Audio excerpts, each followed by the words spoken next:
প্রিয় দর্শক, এমন একটি দুরূদ শরীফের কথা বলবো, জীবনে একটিবার হলেও এই দুরূদ শরীফের আমলটি করবেন। নবীজি সাল্লাল্লাহু আলাইহি ওয়াসাল্লাম ওয়াদা করে বলেছেন, এই দুরূদ শরীফের আমলটি যদি আপনি করতে পারেন, পৃথিবীর মধ্যে সবচেয়ে সুখী মানুষ আপনি হবেন। কোনো কিছুর অভাব অনটন আপনার কাছে থাকবে না। টাকা পয়সা, ধন দৌলত, মান সম্মান সবকিছু আল্লাহ রাব্বুল আলামিন আপনাদেরকে দিবেন। যারা অসুস্থ আছেন তাদেরকে আল্লাহ তাআলা সুস্থ করে দিবেন ইনশাআল্লাহ, এটা আমার বিশ্বাস। এবং পৃথিবীর মধ্যে আল্লাহ তাআলা আপনাকে সম্মানিত করে দিবেন। এবং এই পৃথিবী থেকে যখন আপনি চলে যাবেন, তখন কবরের মধ্যে যাওয়ার পর নবীজি সাল্লাল্লাহু আলাইহি ওয়াসাল্লামকে দেখে জিজ্ঞাসা করা হবে, এই ব্যক্তি কে? তখন নবীজি সাল্লাল্লাহু আলাইহি ওয়াসাল্লামকে আপনি কবরের মধ্যে দেখে চিনতে পারবেন ইনশাআল্লাহ। কারণ প্রকৃত মুমিন কখনো নবীজি সাল্লাল্লাহু আলাইহি ওয়াসাল্লামকে চিনতে ভুল করবেন না। আল্লাহু আকবার। দর্শক, কবরটা হবে খুবই ভয়ঙ্কর। নবীজিকে যদি আপনি চিনতে না পারেন, আপনার স্থান হবে জাহান্নাম। আর আপনি যদি নবীজি সাল্লাল্লাহু আলাইহি ওয়াসাল্লামের দুরূদ শরীফের আমলটা যদি করতে পারেন, তাহলে অবশ্যই নবীজিকে কবরের মধ্যে থেকে চিনতে পারবেন এবং বলতে পারবেন, ইনিই হচ্ছে আমার মায়ার নবী, বিশ্ব নবী, আখিরি নবী হযরত মুহাম্মদ সাল্লাল্লাহু আলাইহি ওয়াসাল্লাম। এত পাওয়ারফুল, শ্রেষ্ঠ এই দুরূদ শরীফটি। তাই আমি আপনাদেরকে এই শ্রেষ্ঠ দুরূদ শরীফের আমলটা সম্পর্কে বলে দিব ইনশাআল্লাহ। তাহলে চলুন শুরু করা যাক। দর্শক, কবরের মধ্যে আপনাদের কোনো ভয় থাকবে না, এবং যেই হাসরের ময়দানে মানুষ হাহাকার চিৎকার করবে, এই হাসরের ময়দানেও আপনাদের কোনো ভয় থাকবে না। এবং হাসরের ময়দানে আল্লাহ রাব্বুল আলামিন আপনার হিসাবটা একেবারে সহজভাবে নিবেন এই দুরূদ শরীফটা যদি আপনি পাঠ করতে পারেন, দুরূদ শরীফের আমল করতে পারেন। কিন্তু প্রিয় দর্শক, এখানে একটি শর্ত হলো, শুধু দুরূদ শরীফ পাঠ করলেই হবে না, পাশাপাশি আপনাকে নবীজির সুন্নত এবং আল্লাহ তাআলার ফরজ বিধানগুলো পালন করতে হবে। দেখা গেল যে আপনি নামাজ পড়লেন না, রোজা রাখলেন না, হালাল হারাম বিবেচনা করলেন না, শুধু দুরূদ শরীফ পাঠ করলেন, তাহলে কিন্তু হবে না। হাসরের ময়দানে আল্লাহ রাব্বুল আলামিন আপনাকে ডাক দিয়ে ডাকার পর আপনার চেহারার দিকে তাকাবে এবং আমলনামার দিকে তাকাবে। তাকিয়ে আল্লাহ রাব্বুল আলামিন বলবে, যাও বান্দা, আমি তোমাকে ক্ষমা করে দিলাম। সুবহানাল্লাহ। তখন আর কোনো প্রশ্ন করবেন না। এই দুরূদের উসিলায় নবীজি সাল্লাল্লাহু আলাইহি ওয়াসাল্লামের সুপারিশে আপনি বিনা হিসেবে হাসতে হাসতে আল্লাহ তাআলার ওই সুন্দর জান্নাতের মধ্যে প্রবেশ করতে পারবেন ইনশাআল্লাহ, যদি আল্লাহ তাআলা দয়া করেন এবং নবীজি সাল্লাল্লাহু আলাইহি ওয়াসাল্লাম যদি সুপারিশ করেন। তাই আমি আপনাদেরকে অনুরোধ করে বলবো, অবশ্যই দুরূদ শরীফের আমল বেশি বেশি করবেন। যে কোনো দুরূদ শরীফ পড়লেই তো লাভ, কিন্তু এই ভিডিওর দুরূদ শরীফটা পড়লে স্পেশাল লাভ। এই দুরূদ শরীফের মাধ্যমে আল্লাহ তাআলা আপনাকে দুনিয়াতে সুখে রাখবেন, সম্মানিত করে দিবেন।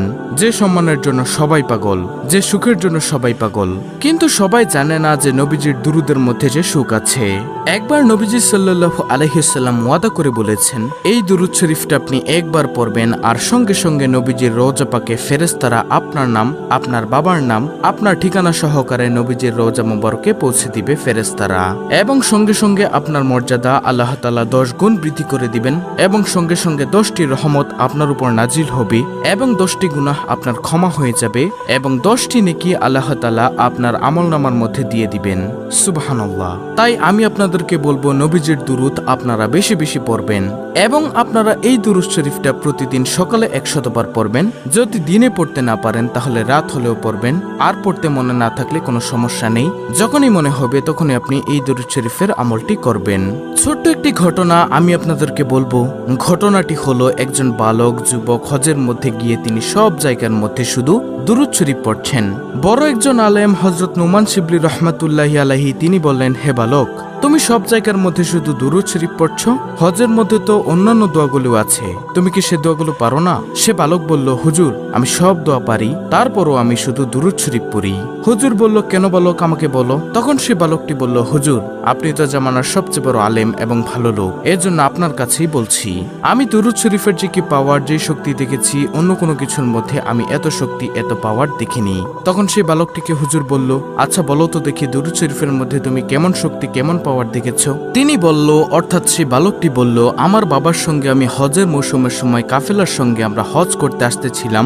আসার সময় পথিমধ্যে আমার বাবা হঠাৎ অসুস্থ হয়ে গেল।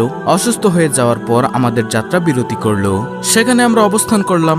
আমার বাবার অসুস্থতা দিনের দিন এবং সময় সময় বাড়তেই আছে।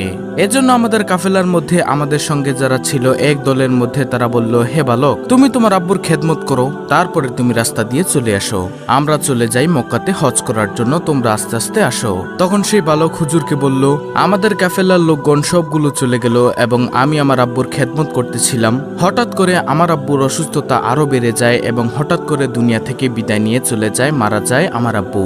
আমি দেখলাম হুজুর, আমার বাবার চেহারাটা কালো কুচকুচে হয়ে গিয়েছে, বিগড়ে গিয়েছে, খারাপ হয়ে গিয়েছে। আমি দুশ্চিন্তায় পড়ে গেলাম। হায়রে, এমন একটি জায়গার মধ্যে, মরুভূমির মধ্যে আমার আব্বুর এই অবস্থায়, আশেপাশে কোনো মানুষও নেই। যদি কোনো মানুষ দূর থেকে এসে দেখে আমার আব্বুকে এভাবে খারাপ চেহারা হয়ে গিয়েছে, বিকৃত হয়ে গিয়েছে, চেহারাটা কালো হয়ে গিয়েছে, খারাপ হয়ে গেছে, তখন মানুষ কি মনে করবে? তখন তিনি অর্থাৎ বালকটি কান্না করতে করতে বাবার চেহারার মধ্যে কাপড়টা দিয়ে ঘুরে কান্না করতে করতে সেই জায়গার মধ্যেই মনের অজান্তে ঘুমিয়ে গেছে। তিনি বললেন, অর্থাৎ সে বালকটি বলল, আমি ঘুমের মধ্যে দেখলাম একজন সাদা জুব্বা পাগড়ি পরা লোক আমার আব্বুর কাছে আসলো। আসার পর আমার আব্বুর কাপড়টা মুখ থেকে সরালো। সরানোর পরে আমার আব্বুর বিকৃত চেহারাটা, খারাপ কালো চেহারাটার মধ্যে তিনি তার হাতটাকে মুছে দিলেন, হাতটাকে বুলিয়ে দিলেন। মুছে দেওয়ার সঙ্গে সঙ্গে আমার আব্বুর চেহারাটা নূরে নূরান্বিত হয়ে গেল, সুন্দর হয়ে গেল, চোখ ঝলমল করতেছিল। তখন আমি স্বপ্নের মধ্যে বললাম, আপনি কে? তিনি চলে যাচ্ছিলেন। আমি পিছনের দিক দিয়ে বললাম, আপনি কে বলে যান, না হয় আমি আপনাকে ছাড়বো না।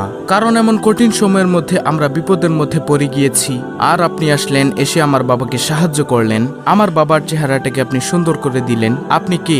আপনার পরিচয় আমি জানতে চাই। তখন তিনি বললেন, অর্থাৎ ওই সাদা জুব্বা পাগড়ি পরা তিনি বললেন, আমি আর কেউই নই, আমি হলাম বিশ্বনবী, আখিরি নবী, নবী মুহাম্মদ সাল্লাল্লাহু আলাইহি ওয়াসাল্লাম। তখন সেই বালকটি স্বপ্নের মধ্যে বলল, আপনি কেন এসেছেন ইয়া রাসূলুল্লাহ সাল্লাল্লাহু আলাইহি ওয়াসাল্লাম? আপনি নিজে কেন চলে এসেছেন? আল্লাহর রাসূল সাল্লাল্লাহু আলাইহি ওয়াসাল্লাম তখন বললেন, তোমার বাবা দৈনিক দিনে 100 বার দুরূদ শরীফ পড়ে, রাতে 100 বার দুরূদ শরীফ পড়ে। আজকের দিনেরটা আমি পেয়েছি, কিন্তু রাতেরটা পাই না। ফেরেশতাকে জিজ্ঞাসা করলাম। ফেরেশতারা তখন বলল, আপনার সেই আশেক, আপনার ভক্ত যে দুরূদ শরীফ পাঠ করে, আপনার উম্মত, সে তো খুব বিপদের মধ্যে আছে, দুনিয়ার মধ্যে তেমন ভালো আমল করেনি, এজন্য চেহারাটা পাল্টে গিয়েছে, বিগড়ে গিয়েছে, এজন্য রাতের দুরূদটা সে পাঠাতে পারে নাই। এটা নবীজিকে ফেরেশতা বলেছেন। তখন নবীজি তাকে বললেন, এজন্য আপনার আব্বু বিপদের মধ্যে পড়ে গিয়েছে, আমলে তেমন ভালো ছিল না, তারপরও তিনি দুরূদ শরীফ পড়তে কখনো ভুলেনি। তাই তার জন্য আমি রওজা থেকে চলে এসেছি, আমার প্রিয়কে, আমার আশেককে উপকার করার জন্য, সাহায্য সহযোগিতা করার জন্য। তারপরে এটা বলে সে বালককে আল্লাহর রাসূল সাল্লাল্লাহু আলাইহি ওয়াসাল্লাম স্বপ্নের মধ্যে চলে গেলেন। এরপর সেই যুবক বলল যে, হুজুর, আমি এরপর থেকে বুঝতে পারলাম দুরুদের মধ্যে যে কি ফজিলত, কি বরকত। এরপর থেকে আমি দুরুদ শরীফ পাঠ করি। প্রিয় দর্শক, এখন কথা হলো যে কোন দুরুদ শরীফ পাঠ করলে আপনার মর্যাদা বেড়ে যাবে, সওয়াব পাবেন। আজকে যে দুরুদ শরীফটা আমি আপনাদেরকে শিখিয়ে দিব, এটা 100 বার হলেও কমপক্ষে জীবনে পড়বেন। যদি পড়তে পারেন প্রতিদিন পড়বেন, প্রতিদিন পড়াই ভালো। যদি পড়তে না পারেন, যখনই মনে চাইবে তখনই এই দুরুদ শরীফটা পড়বেন। আর সেই দুরুদ শরীফটা হলো, আল্লাহুম্মা সাল্লি আলা সাইয়্যিদিনা মাওলানা মুহাম্মাদিন ওয়া আলা আলি সাইয়্যিদিনা মাওলানা মুহাম্মাদিন ওয়া বারিক ওয়া সাল্লিম। প্রিয় দর্শক, আমি আবার বলছি, ভালো করে শুনুন, স্ক্রিনশট নিয়ে নিন। আল্লাহুম্মা সাল্লি আলা সাইয়্যিদিনা মাওলানা মুহাম্মাদিন ওয়া আলা আলি সাইয়্যিদিনা মাওলানা মুহাম্মাদিন ওয়া বারিক ওয়া সাল্লিম। খুবই পাওয়ারফুল একটি দুরুদ, আপনারা প্রতিদিন 100 বার করে হলেও পড়বেন। যে কোনো সময় মনে চাইলে এই দুরুদটি পাঠ করবেন। টাকা পয়সা, ধন সম্পদ আপনার চতুর্দিক থেকে আল্লাহ রাব্বুল আলামিন আপনাকে দিয়ে দিবেন ইনশাআল্লাহ। এছাড়াও প্রিয় দর্শক, আপনি নবীজি সাল্লাল্লাহু আলাইহি ওয়াসাল্লামের উপর সব সময় যে কোনো দুরুদ শরীফ পাঠ করবেন। শুক্রবার দিনে, জুম্মার দিনে বেশি পাঠ করার চেষ্টা করবেন। এই ছিল আমাদের আজকের ভিডিও, অত্যন্ত গুরুত্বপূর্ণ একটি ভিডিও। ভিডিওটি ভালো লাগলে অবশ্যই চ্যানেলটিকে সাবস্ক্রাইব করে পাশে থাকা বেল বাটন অল বাজিয়ে দিবেন। ভিডিওটিতে একটি লাইক দিবেন এবং কমেন্টে আমিন লিখবেন এবং অন্য মুসলিম ভাই বোনদের কাছে ভিডিওটি শেয়ার করে দিবেন, যেন তারাও দেখে শিখে এই দুরুদের আমলটি করতে পারে।